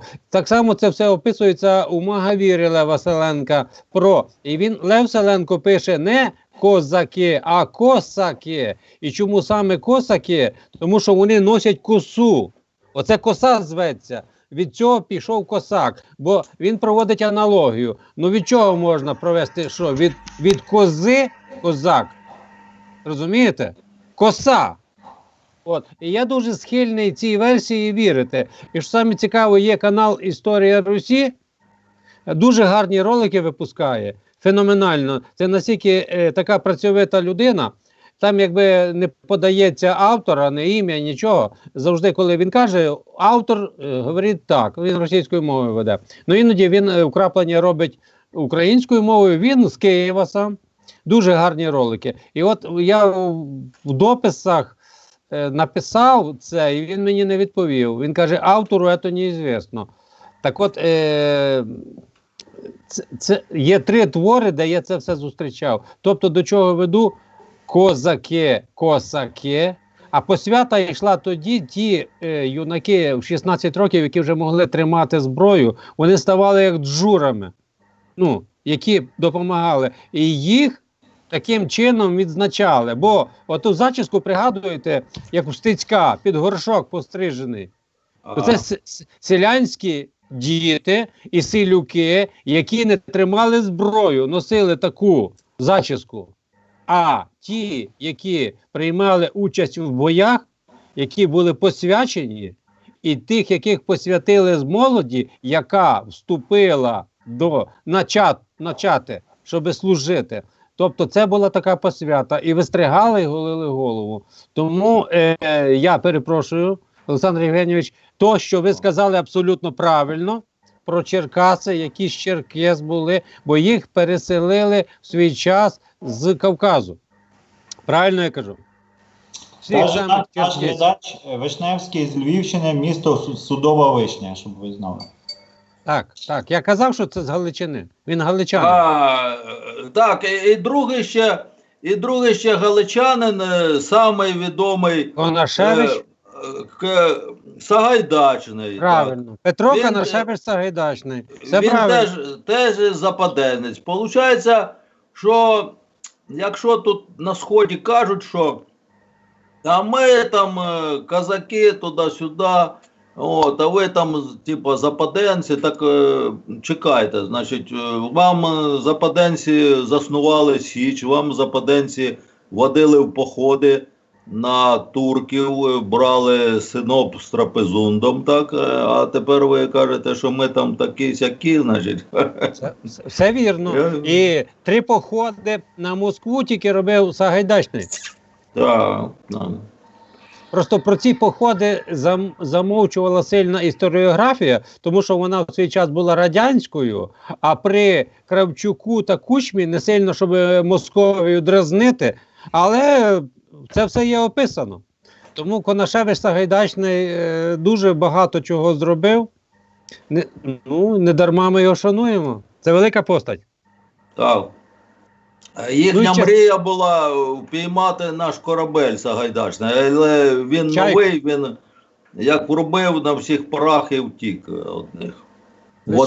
Сагайдачний з містечка Самбір, пише Оля Свара. Так, це правильно. Теж. Так, Петро Конашевич Сагайдачний. Сагайдачний це йому дали ім'я на Січі, бо, як правило, на Січі завжди давали козакам, які туди прибували, новоприбулим, за чимось. У когось якась, може, походка така вальяжна, то могли дати йому там якусь це. Хтось був похожий на мішок, лантух могли дати йому назву. А Сагайдачному дали за те, що він влучно стріляв, а Сагайдак – це те місце, куди складаються стріли. От. Ну так, він дуже... це як по-російськи називається, я не знаю, Сагайдак це, як же воно називається? Пристрій для тримання стріл. Колчан. Так. І тому він дуже влучно стріляв і дуже швидко їх витягував звідти. Так що так.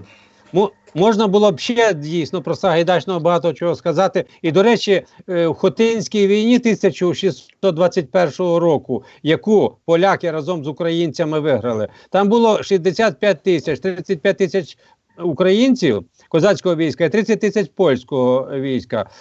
Ці 65 тисяч тримали оборону і робили потім наступ проти 300-тисячної турецької армії. А в 1621 році турецька армія була дуже сильна. Ну і, скажімо так, одна стріл попала в руку Сагайдачному, і у 622 році, у березні місяці, він помер, тому що стріла була отруєна. Так що це був останній його похід, остання його звитяга, де вони турків розбили. От вам велич і сила. Я ще хочу нагадати, що щоб усі знали, в тому числі білоруси, про ці договори з Росією. Так? Ви розумієте, що у мене думка така, що, припустимо, ось ми всі сидимо тут, нас 6 душ, так? 3 українця, 3 білоруса. Так? Ми зібралися, як кажуть, пішли на діло. Да?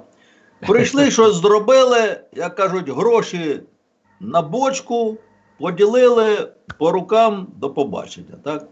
З Росією так не виходить.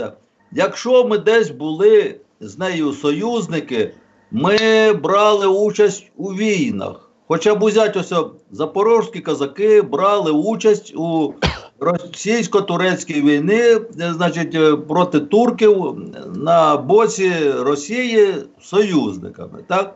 О. І це було у 1774 році вона закінчилася, ця війна російсько-турецька. Перемогли турків разом.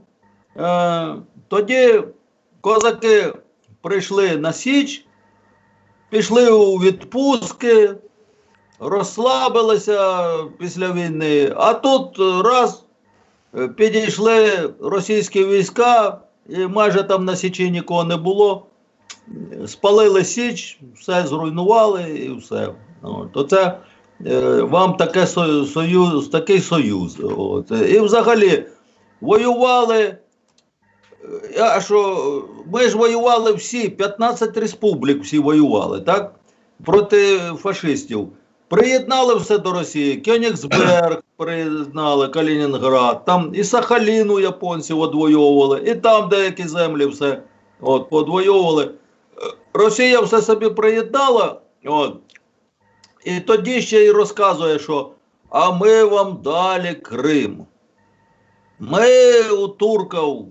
Ми з турками воювали. Так, підождіть, ми ж з вами воювали з турками. Ми з вами воювали з німцями. Ми з вами воювали з японцями. Получається, що скільки-небудь з ними союзником, однак, якщо розходимося, все їхнє, розумієте? Усе їхнє. Як Шевченко писав, кажуть, що все то таке й було наше. Лише віддавали татарам на пашу. Це такий є вірш у нього «Розрита могила». Про Богдана Хмельницького, про Чигирин. Так. Стоїть в селі Суботові на горі високий, домовина України, широка, глибока. Тобто, оце він про Богдана Хмельницького там пише, що він дурний, що підписав з Росією оцей договір. І тоді ж оце Севастополь, город слави русських моряків. Ні, ну підождіть, давайте, оцей доктор, професор Пірогов, що робив там операції всі, першу анестезію придумав, там пиляв руки-ноги цим всім контуженим, раненим. Так, він з України, так? Матрос Петр Кошка, Так. або Кішка, як ми називаємо, він сам з Вінниці. Ну, і багато там були оці солдати, їх набирали з південних районів України. Не везли десь їх із Сибіру, не везли їх десь із Саратова, набирали отутого. А виходить тепер город слави русських моряків і все. Ми тут не при чому. І якщо, тобто, щоб усі знали, щоб що з Росією не роби, усе воно їхнє, и все на цьому. А знаете Так почему где-то лезть? Потому что Да. они не признают, они не считают нас субъектами, они не признают нашей независимости вообще. Они считают, что мы это просто ихние области какие-то, там ростовские и саратовские. А какая Ну, там у Саратовской области может быть государственность или там слава какая-то? Не считают просто как бы за людей, за такое быдло. Ну, батька же казав, Імперський. там була він якусь доповідь батька казав, що каже, ну нас вот не было, а теперь мы есть, і надо з этим считаться. Росіяни, вони взагалі кажуть, що Казахстана не було, України не було, Білорусі не було. Ну так підождіть, ну тоді і Фінляндії не було, і що далі? І Польща колись була. І Німеччини не було. Як І такої, була колись, правильно? і Польща колись була в імперії російській, то що їх не було чи що, не зрозуміло. Ну що, у нас так, держава Україна була, і Фінляндія була, ну просто у нас тут така земля, що всі на нас лізуть, і турки, і поляки, і росіяни, бо ми в центрі тут Європи знаходимося, Чорнозем, усі хочуть нас загарбати. Тому постійно нас то ділять, то не дають нам, як кажуть, влади. Так, що, як кажуть, країна була, а державності не було. Була країна, своя культура, своя архітектура, своя мова, своя письменність, своя там пісні, казки, там все, що для народу є, у нас було. Тільки що не було незалежності, бо постійно у нас знаходилися отакі розумієте, як тоді пішли війська Петра І на Батурин, так? І там вони не знали, як заволодіти фортецею. Ну, а там знайшовся такий Іван Ніс такий був, ну, типа, якийсь крисятничав там, так? І він взяв і підірвав комору порохову, і воно вибухнуло, і вивалася взагалі ця стіна з фортеці, і вони, ці російські війська, зайняли цю фортецю. Так що у нас завжди в Україні знайдеться якийсь засранець, розумієте? Їх тут, ну, умовно кажучи, дуже багато, не один навіть.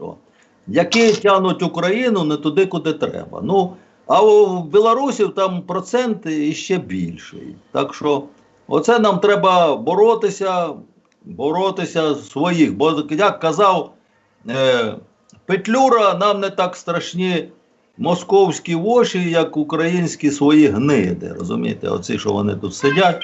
Оце, якщо ми здолаємо внутрішню цю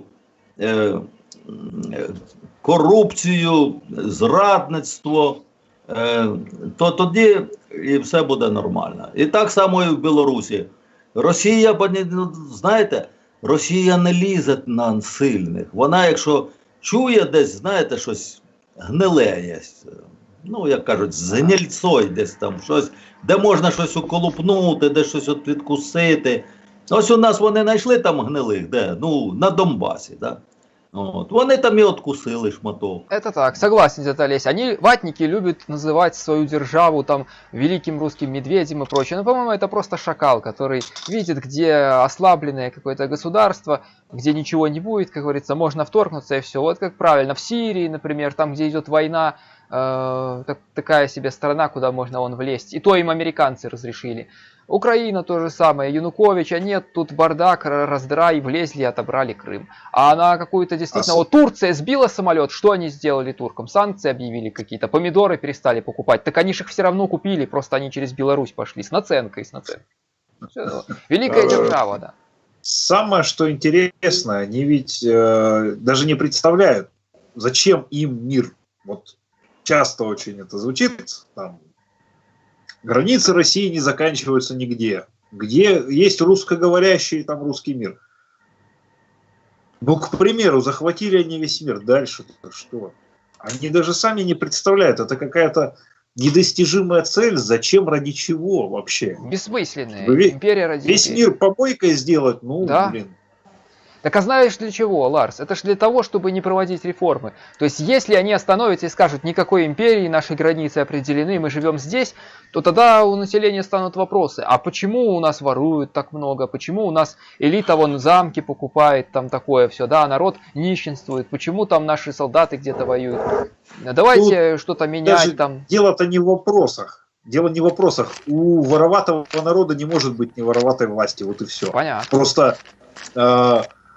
народ ворует друг у друга и может быть чуть-чуть у власти, а власть ворует у народа и друг у друга. Ну, как бы государство, государство и так далее. А вот в мире уже не принято воровать. Россия не может с этим смириться никак. Мы потеряли речь. Дед Олесь, вам тут, кстати, да, сообщение написали по поводу того, что приятно слышать о Сагайдачном. Речь Посполита была могущественной страной многих национальностей, и поляков, и украинцев, и белорусов, и литовцев. Многие были общими героями. К сожалению, мы потеряли Речь Посполитую 300 лет назад. Сейчас новые времена, воспоминания остались. То есть, ну, о том, что Межморье теперь как бы уже. То есть Речь Посполитую не возродить, теперь есть новая реинкарнация в виде Межморья. Союза стран свободных против российской агрессии, против империализма российского. Ну, я думаю, так, якусь форму ми там придумаємо, дамо назву якась Бел-Укрпол-Літ. Бел-Укрпол-Літ. І в кінці лад С. Да. Так що я взагалі, коли литовці, от, до речі, дуже гарні люди, я коли зустрічаю, тут у мене є ось Даїніус такий у чаті, ось Мундікаси з Литви, ось я їм завжди вдячний, кажу, так, ваша Даля Грибовскайте, така маленька держава, кажу, а робить для України дуже багато. Тобто, завжди дякую їй за це. Ну що, панове, як ви там? Уже ми якби пересиділи вже 9 хвилин. Да. Час 38. Я хочу зараз, поки ми на багатьох каналах є, так? Хочу зосередити увагу наших глядачів, підписників, всіх, хто дивиться нас зараз на каналі от діда Олеся, Василя, Сірого Кота, Сайгона будуть бачити. Друзі, зараз є унікальний шанс проукраїнського співтовариства вернути всі канали. Є прецедент. Можливо, ви сьогодні вже бачили ролики і діда Олеся, і Ватки Гріль, і от Фархат ролик, і Юра Карпенко написав сьогодні, блогер Юра Карпенко 2, теж сьогодні заблокували. Друзі, подивіться, будь ласка, ну, є в спільноті Телеграм вже робочі групи. Дуже проста схема, буквально 1-2 хвилинки, як це можна зробити. І це по прикладу Максима, українського блогера, дієво. От зайдіть на інструкції до Максима, до Вати Гріль, діда Олеся, подивіться ролик. Зайдіть дуже просто, заблокуйте канал, нажати відгук в лівій частині, буде ще додаткова інструкція. Будь ласка, друзі, зараз можемо вернути всі канали діда Олеся, всі канали Фархада, Дідусіка, Ватка Рус Сергій Іванович втратив канал 36 тисяч. Не будьте байдужими, бо ви ж бачите, що ну, руки не опускаються, але активність глядачів невелика. На нові канали не дуже охоче підписуються. Тому, друзі, всі, хто дивиться, всі, хто там буде ввечері мати час, виділіть 5 хвилин, як то кажуть, і пройдіться по всіх каналах, нажміть ці позитивні відгуки, чіткі інструкції є. Не знаю, є що додати у вас, колеги? Я ось скажу щодо цього, що стосується. Я хотів би ось глядачі, у кого стрім іде, ось у мене йде стрім, там у Василя йде стрім, так. Наші підписники, ось що Василь правильно сказав, там я випустив ролик, ось там іде така пошагова інструкція, як це робити. І ще хочу сказати, що бачите, що оці москалі, вони більш згуртовані, вони більш активні, вони вибирають отаку жертву, типу там мене там, чи Василя, і домовляються десь там на чаті, що пішли і всім заходять, розшукали десь, де я стримлю, так, де я стримлю, заходять на мій стрім усі, і там є поскаржитись, ну, пожалуватися, поскаржитись, всі поставили, от. І якщо багато скарг іде, там, по-моєму, навіть якийсь робот, він раз машинально банить канали, все. У мене ж було так, що взагалі я серед стріму сидю, а мені вже раз за весь чат, і хлопці дзвонять, кажуть, що діду вже все, канал вже забанили. Я заходжу, точно вже канал не можу зайти. О. Так що вони ото збираються такими зграями мобільними, так, і дивляться, тільки надибали, я ніколи тільки, ось вони мене питають, а я вас где-то видел, скажите мне, где ви там стрім ведете, от, я ніколи їм не даю, кажу, я для українців вам не даю свої координати і все, тому що у мене оці стріми, так, ви знаєте, там вони радикальні, там дуже багато матюків, там взагалі все таке йде. Якби я був якийсь такий поміркований, якби я з ними там так ото розмовляв, у мене б скільки каналів вже позабанювали, так? У мене б вже, ну, я думаю, не менше б 50 тисяч підписників було б, це б вже 100%. Ну, у мене вже тільки ось нещодавно 3 канали забанили, а до цього у мене скільки банили каналів. Я нові відкриваю, але зараз уже таких блогерів вже розвелося дуже багато, розумієте, чи вже дуже інтернет такий, люди і туди, і сюди підписуються. Тобто раніше, що можна було зібрати, то зараз люди розпорошилися десь. У мене, ось я точно знаю, десь у мене 1000 таких от патріотів є, що я де б не відкривав, вони завжди туди йдуть. От. А решта так вони не розуміють, що це йде інформаційна війна. Це йде справжня інформаційна війна. От, і треба, ми в ній воюємо, так? І глядачам, нашим підписникам треба теж бути не сторонніми спостерігачами, а підключатися. Вони мені ті канали, вони мені самі морока з ними, розумієте? Я якби не банили один канал, та і все, мені ніякої мороки. А так, Я просив попідписуватися на всі канали. Для чого? Що мені маневр треба. Там забанили, я пішов на той, там забанили, той на отстой поставив, перейшов на інший. Так? От. А так нема маневру. Я просто покину ці всі радикальні значить, оці ігрища, оці рулеці. Буду якісь випускати там помірковані ролики, історичні, спокійні, без матюків, без нічого. І воно буде потихеньку собі там канал набирати, підписників набирати, та і все. Так що давайте підключатися. Так, я вам ще скажу, що буквально вчора на вашому стрімі я зайшов. Може ви бачили, у вас зазвичай там до 1000, біля 1000. Вчора я заходжу 2400 на вашому каналі, вам розказували. 2400, за одну секунду 2200, 200, дійшло до 600, і потім знов на 1200. І видно, де ця атака, видно, де ця атака, і видно, це там по дизлайкам, ще по щось.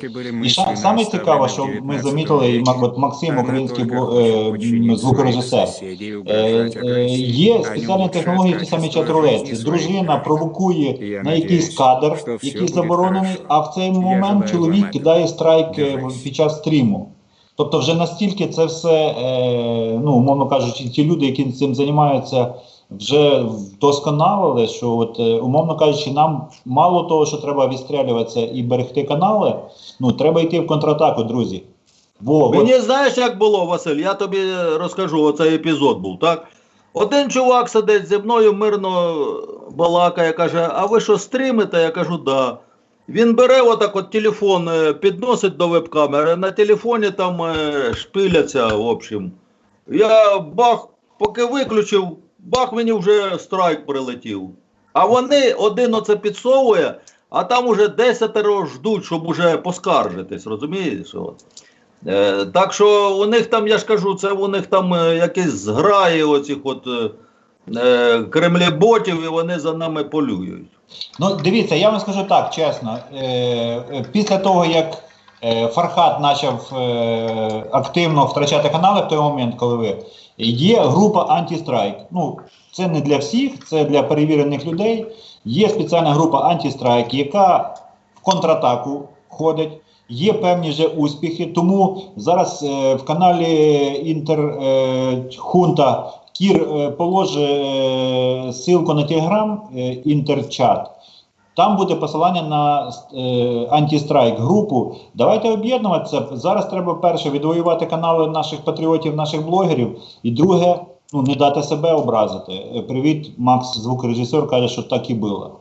Тому, да, вам, білоруси, можливо, зараз це не то, що не зрозуміти, а ви бачите, в якому брудному інформаційному полі ми працюємо. Так що такі от діла. Розуміло.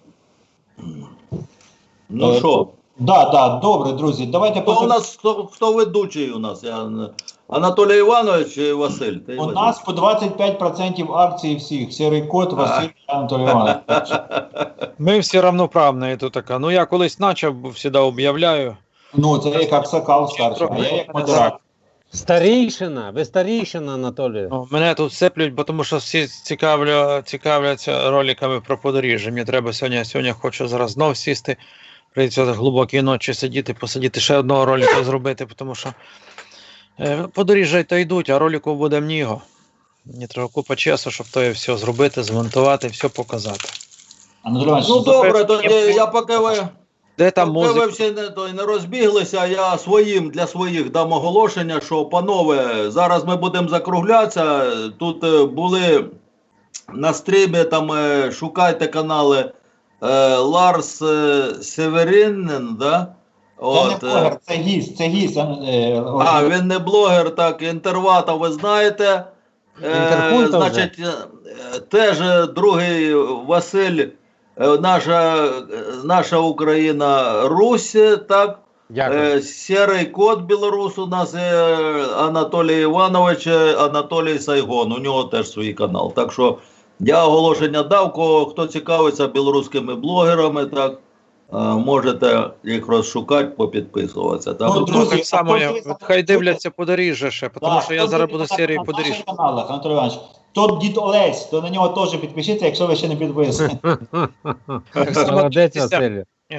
Дивіться, хто ваші підписники, дід Олесь. Ви побачите, я покажу нашу зустрічу, як я у вас був обов'язково, як ми там, і покажу і з Василем, як я зустрікався, то в ближайший. Так що дивіться, підписники діда Олеся, ви побачите. Я був... Так, ми там, Анатолій Іванович знімав там багато, і в Києві був, і десь подорожував, у нього там багато роликів, так що заходьте, дивіться, я теж буду переглядати, може щось і вкраду собі. Так. Красиво, Це красиво. будете знати, що страйк прилетів з Бреста тоді. Так, Василю, вам буквально 30 секунд, хвилинку на завершення, Василь. Друзі, дякую за таке товариство тепле, надзвичайне. Сябри, ще раз вас з святом вашим. Хай воно переросте в могучу потужну річку вияву волі Білорусі, білоруського, ну, скажімо, білоруського народу, це можливо не зовсім вірно, білорусів. Тому що народ це якось таке всеоб'ємлююче і розмите розуміння. І хай переможе воля, хай живе Білорусь.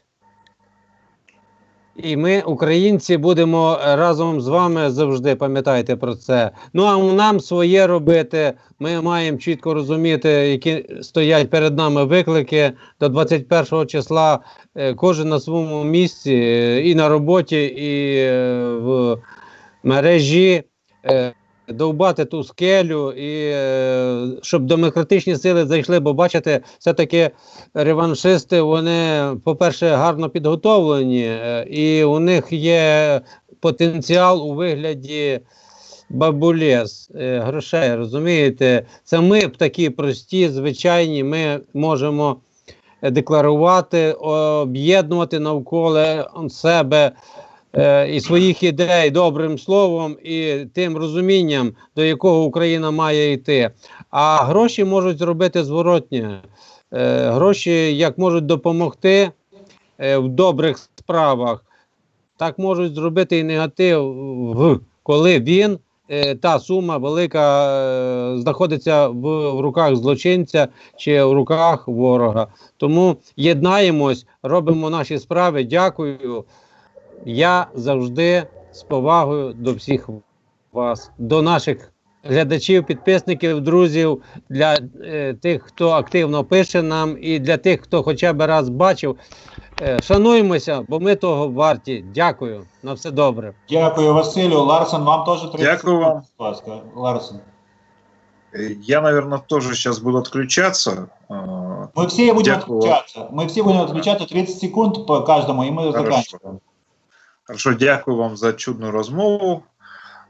Я більше чую, чим розмовляю. Мені дуже приємно вас чути. Дякую вам за адекватність, щирий код. Уже Так, нормально получается. я сейчас зачитаю сообщение, пока мы тут разговаривали, пришло с донатом, интересно тоже будет послушать. Вот пишет человек: к сожалению, проблема с Россией заключается в том, что ее политики были мысленно оставлены в 19 веке. Она только хочет подчинить своих соседей и угрожать агрессией, а не улучшать качество жизни своих граждан. Я надеюсь, что все будет хорошо, я желаю вам этого, держитесь. И я тоже от себя хотел бы этого всем пожелать. Анатолій Всі Іванович, тримайтеся. да. Слава Україні і живе Білорусь! Героям слава, живи вічно! Героям слава, живе вечно. Так само і я сподіваюся, що не все так згублено, що Камчаткова ми не звалимося у якусь там яму, не скотимося у ту російську темру. Може, коли-небудь виберемося, то все від нас. Все залежить від нас. Я маю таку надію, що все буде добре, як там. Бо кот часом правий. І він такі цікаві думки викладає, що я навіть вельми прислуховуюся до їх. А так само і вам велике вітання, українці, що ви є, що ми дивимося на вас, що ми або слухаємо, то, що мене ще цікавить, Україна як білоруса, що я туди їжджу, їздив і буду їздити. Ще раз запрошую, загляньте до мене на канал, тому що Подоріжжя зараз продовжається. Ну, мусить ще 2 тижні будуть. Я кажу, з 50 коло роликів вже там пару пішло. Тому що Подоріжжя було, і кожне місто, яке я в Україні заїжджав, я показував, зустрікався з людьми, буду показувати Україну, яка вона є. Я показував Західню Україну, зараз покажу центральну вашу, Придніпрянську і лівобережну Україну. Скрізь так, де був. Коло мора був, скрізь. Мене зараз голову ще дурять. Кажуть, давай з'їздимо ще на Синівір. Може ще й стрілить в голову, і там буквально на денечок другий з'їздимо. Тому що до Синівіра мені ближчий на 100 кілометрів, чим до Києва їхати. Навіть на 150. Розумієте, як то близько до мене, до Карпат, де я знаходжуся. Ви новий стрім починаєте, давайте будемо завершити. Ні, ну я хочу сказати. Так що дивіться, слідкуйте за Подоріжжями, підписуйтесь. І на самом деле, як каже Василь, інтерхунта, інтервата, інтерміра нашого, що треба нас в тому смислі шанувати, берегчи, тому що якщо будуть так страйкувати, то, самі розумієте, в людей падає, ну як, не то, що інтерес не падає, але от та робота на смарку, скільки всього пропадає, розумієте? Пропадають ті розмови, з якими були з людьми. Пропадають такі золоті просто моменти, які вони пригодились на будучиню. А так, якщо не будете ви боротися за нас, то вам буде тільки гірше від того. Так що слухайте. Дякую, Анатолій Іванович. Дякую, друзі. 26-ті посиденьки по четвергам можна вважати вже закінченими, друзі. Нам, українцям, бажаю не просрати Україну, а білорусам не просрати свій шанс. Тому ще раз, слава Україні і живе Білорусь. Героям слава! Добре, Живе. дякую. До побачення. До побачення. Всім Всім до до побачення. На побачення. все добре, друзі. Мої Василь шановні. мені